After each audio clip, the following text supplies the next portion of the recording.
Hello there and welcome to Warhammer 40,000 Lost Crusade. Yes, this is a mobile game and yes, this is a sponsored video, but this is an MMO strategy game of sorts, which does do a surprisingly damn good job of representing itself as a Warhammer 40,000 game. If you're going to play a mobile game, it might as well be a Warhammer one, right? So let's take a little look and see what it has to offer us. The first thing that might strike you, as I mentioned, is that it all looks and feels very Warhammer 40k. The artwork, the voices, the models, the backgrounds and landscapes, it all looks very well done up to the Games Workshop standard. And that's important for a game in this universe, otherwise it's just never gonna cut it.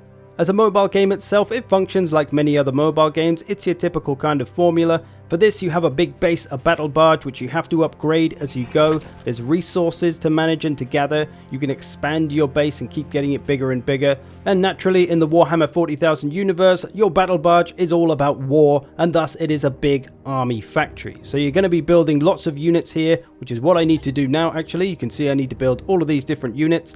And they are all upgradable. We've got some intercessors here. They start off with bolt rifles, but as you level them up, they can go into plasma rifles, eventually leading themselves all the way to melter rifles, where they can get some serious work done. And the models themselves look great, as you can see. Got that tabletop vibe going on. And it's the same for all the different kinds of units. We've got assault marines. We've got predator tanks. We've got freaking whirlwind tanks. And my personal favorite, dreadnoughts. Give me all the dreadnoughts. So yeah, you'll spend a lot of time building these units. They do look damn awesome. We're going to be pumping those out non-stop to keep the armies flowing. Now, as this is a free-to-play game, it comes with many of the usual elements, daily quests and things like that, rewards for logging in daily as well. And yes, there are microtransactions and some elements of pay to win. If you're not a fan of that business model, no worries, I'm not going to come around your house and force you to play it. But from the many hours I've put in so far, I haven't felt the need to spend a penny. The store isn't thrust in your face, there's no pop-ups all the time telling you to spend money. There's one little button on the battle barge which will bring up the store. That's the only time you really get it put in your face, is when you hit the button. I hear things can get a little bit pay to win as you get into the really deep later game, and some of the PvP can be a little bit unforgiving. But from what I've played, it's still very enjoyable as completely free to play without spending a penny. So aside from managing and upgrading your battle barge constantly and building those armies, you'll also be messing around a lot with your heroes. They're another big part of the game that you want to upgrade, level them up, make them stronger so they can be more useful, allowing you to progress further into the deeper, more challenging parts of the game. They are legit Warhammer 40,000 characters as well, from the lore, from Games Workshop, so it's not just made up generic characters or anything. Here's a few with some of the sweet voice work. We follow in the footsteps of Gilliman. As it is written in the Codex, so shall it be. I will deliver unto the enemy the wrath of the Omnissiah. My predator thirsts for vengeance. We are riders of the Jagorian steppes. My every step is guided by the holy light of the Emperor. We march for Macragge.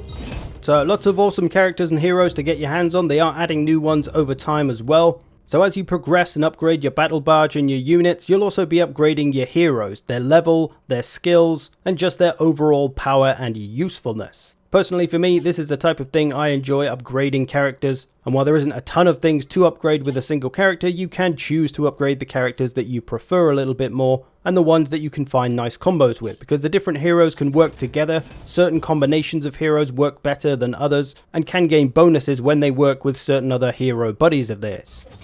The latest hero to be added to the roster is the Guardian of Rage, Gabriel Seth, for the Flesh Tearers chapter. He is available now, and as you can see, it's not all Ultramarines that are your hero options, so you might just see your favorite hero in the game sometime soon. Seth also brings a bunch of new abilities to the table. Blood Reaver, which will stun enemies in battle and deal massive damage, also increases army limit size on the star map. And then he also has Opportunity Strike 3, increases the damage taken by the enemy army by 31%. So a nice buff to your fleets flying around, giving a little bit of extra damage output. And then we have Iron Will 3, again on the star map. When our army takes damage, there will be a 30% chance to reduce 78% of damage taken. That's pretty huge. Should allow your armies to tank out a bit more damage. And then we have his last ability, gloriously named Whirlwind of Gore. Increases army accuracy while attacking by 28%, so some more DPS to be done there. So Gabriel Seth, all about putting out that damage in the little battles and with the armies as well, but a little bit of support in there too. So aside from managing all this stuff, what else are we going to be doing? Well, exploring the universe, naturally.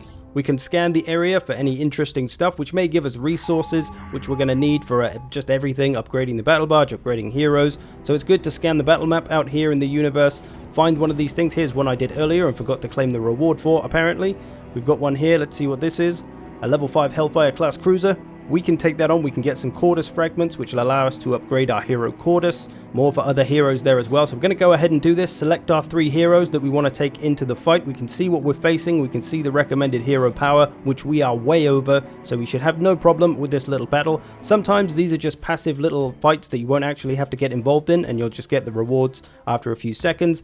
Others are like this though, where we're thrust into the proper battle system, which is where things are a little bit more exciting. It's a fairly simple procedure. Your units will automatically march forward into the enemy, engaging them as they come across them. You simply have to use your abilities well, use them at the right times, and also spawn in units when you get the opportunity as well. You are racing against the clock though, so if you take too long, if you don't have enough power to damage enemies and get through them quick enough, you are going to be too slow and fail the level. Each hero will bring in a spawnable unit as well. You can just see I brought in that whirlwind tank there to bomb some stuff. But we got this one, no problem. There is a little bit of strategy involved. You have to think about when and where to use your abilities, especially if you are going to meet a challenge. In this one though, we didn't have to worry too much. We had a lot of hero power, a bit of overkill really, way more than the Chaos Forces can handle. So we smashed them into the ground for the Emperor. Once we've got the job done, we'll be able to receive our rewards, where we'll get a random selection of the possible rewards. We won't get them all necessarily. This could be resources for the battle barge, XP boosts for your characters, or maybe a speed up so that you can take some of the time off your building. If it takes 5 minutes for a building to be built, you can take that 5 minutes off and things like that. So everything's pretty much useful. We got some Alvinus fragments, so we can upgrade him potentially, one of my heroes. Let's do another one, see what we get. We got an orange one there. That means there's a chance of some legendary stuff. A chance for some hero fragments for a hero I don't have yet, but if I get her in the future, we'll have those fragments ready. So we're going to do this one, and this will be one of the more passive ones where I don't actually have to get in there and fight. As long as I've got the power in my force, they'll get the job done for me. And there we go, we got those fragments for that character, which I can use once I hopefully unlock her. And to show a little bit of what the PvP is about, you can see my base there on the left, the orange highlighted one, and you can see all these other bases around. Some of these are potential raidable enemy bases, and some of these are my alliance buddies. We're going to try and raid one of these fellas. You see I got to send a big army, led by some of my heroes. Could try and send one of my rarer heroes. They're not quite leveled as much as Omnius though, so I think we'll probably stick with Omnius actually. We'll send him along, deploy that, and see if we can raid this fella's base. He's probably not going to be too happy when he wakes up tomorrow morning. And you can see his base level is level 9. That's the one we're aiming for. My base is level 10, so we're about the same level.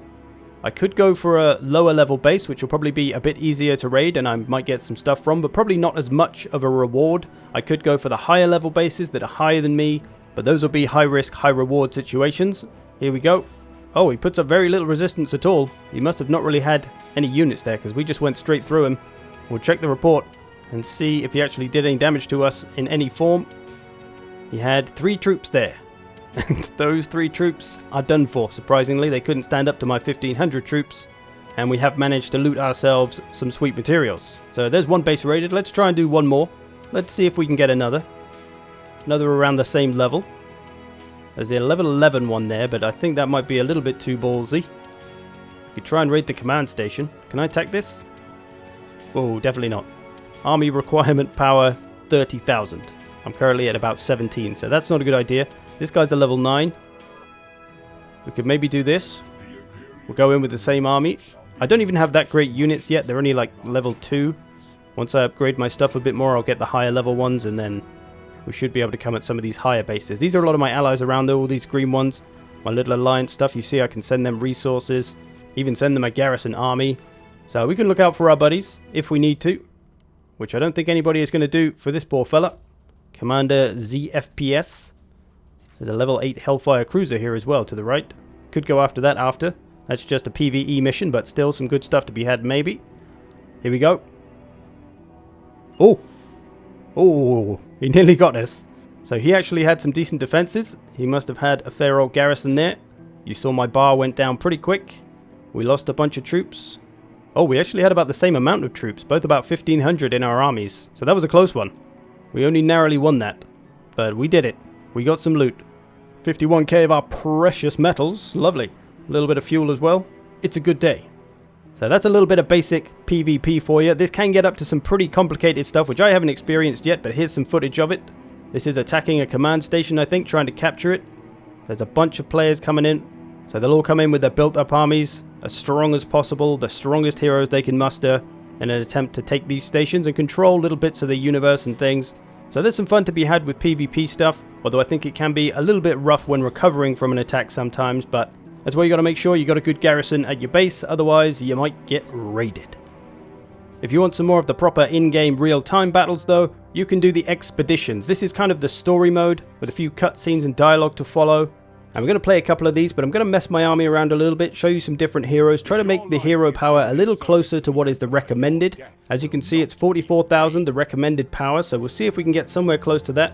I'm going to bring Omnius, my dreadnought, because he's got a big shield which he can soak up a lot of damage with. We'll try Alastor, who is a chaplain, so he can buff up damage of all the friendly units. And we'll also try Vex, who is an assault marine hero, so we can get that DPS. We'll try this combo. We're at 46,000 strength to the 44,000 recommended, so we'll see how well we do.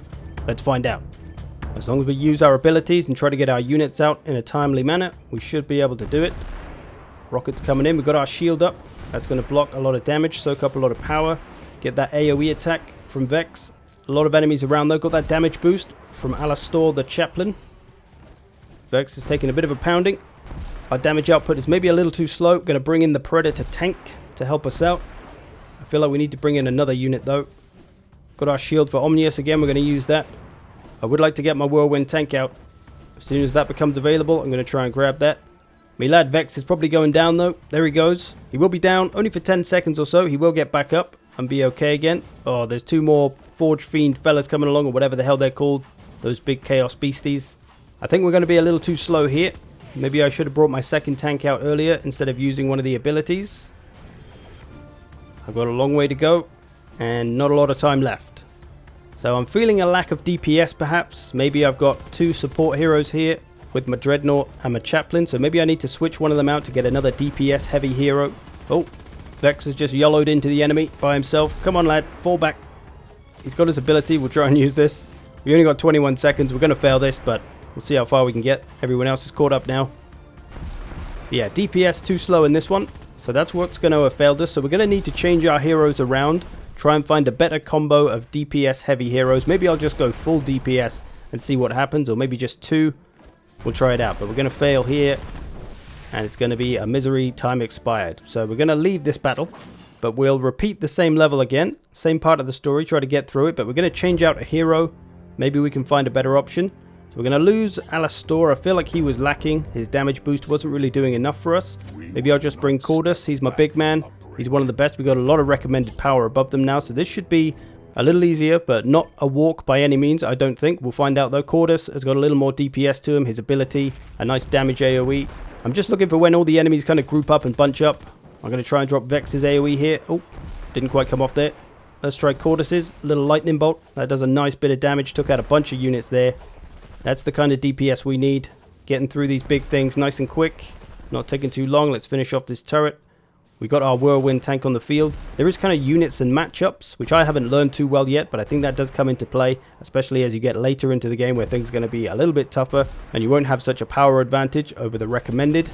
Taking out these turrets pretty quick though. Let's try and get another ability. Boom, Vex is on those. Taking those out. We just got a little turret here, and then a couple more big boys to take care of. These Mauler Fiend type chaps. We're looking okay. Vex might go down again. He does, but we're okay. We've got our shield up for Omnius. He's taking hits like a champ. Cordus is throwing down. Let's get our other tank in there. Predator time. This should be able to finish him off. There we go. We've still got 30 seconds. We're looking good. Should get this done. Couple of units coming out at the end, but they're not going to cause us a problem. That's going to be a GG. Nice. So it wasn't a complete walk. We did have a little fight on our hands, but it looks like we're going to have plenty of time. Got 20 seconds left. Nearly got the little portal destroyed. And there we go. We got it done. So there's a little part of the story advanced. Here's a cutscene. We have wiped out the enemy, Commander. We have not found a trace of Adeptus Mechanicus survivors. but we did find some of their resources. We also intercepted part of a Vox transmission. Our apparatus is in the final phase of construction. Bring the resources to Zephyros 5 with haste. The Prophet again. It looks like we shall have our vengeance sooner than we had hoped. See, quality voice acting there. That last one especially. May or may not have been me. The character is called you. What do you want? It's my character. I had to voice him. But there we go. We got the job done. We'll get some sweet rewards now. Some XP for our boys. And there we go. Job done. We're moving on in the expeditions. But there we go. A taste of Warhammer 40,000 Lost Crusade. There is more to it as you get deeper into the game. You can create or join an alliance. You can do that with your buddies if you've got any. There are events and things you can get into. There is some PvP where you can raid bases, or you might have yours raided. So you may need to be ready to defend, but there's some fun to be had, especially if you're out, if you're traveling on a train or a bus and you're bored. Why not play a Warhammer game? If you do decide to check it out, there is a link in the description and a code you can use to support this channel. And if you do use it, you will get $10 worth of free in-game stuff to give you a little boost. So check that out below if you wish. I hope you've enjoyed this. Thanks for watching. I'll see you in the future.